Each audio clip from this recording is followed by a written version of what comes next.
Good morning, Tracy here from Crockers. On the weekend just gone, I painted some garden furniture and you'll watch this video soon. What we did is we painted furniture like this one here.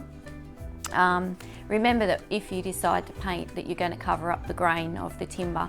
So in our case, we decided to do that because the upkeep of the wood stain was a bit much for them. There was a lot of ins and outs like this as well. There was a lot of little fiddly areas that the stain wasn't getting to, and so in this case we decided to paint. So I used a spray gun like that, very easy for the DIY, easy to clean, easy to use, and it was really quick to get it done as well. Product used was Krysler Weathertuff. It can be mixed in lots of different colours. You could also use Haymes Solashield. Both are really good exterior paints. Self-priming as well, which is what you want. The colour that was used in the video was Impact.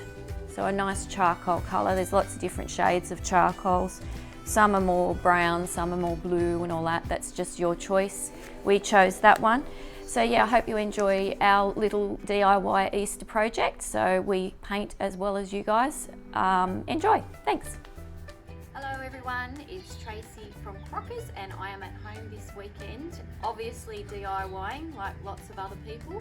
So we've decided today, Muzz and I have decided to change these old sun lounges which are around our swimming pool area.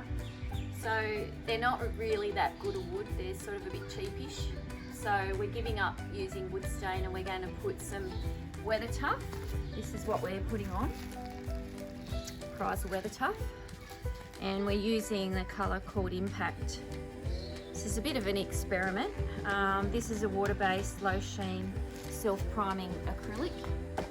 So we've decided to do a spray job. Now we're using a Wagner Flexio, and it's a 585, but there's a newer model that we sell at the shop now. And this is really good for DIY people. It's easy to use. And we're going to spray, and this is how it works. You don't even have to dilute the paint either.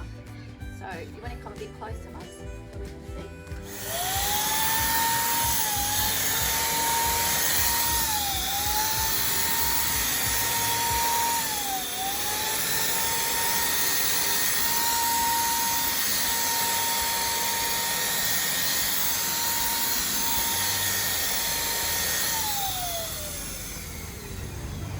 So that's just using an acrylic, so we're going to keep going on that.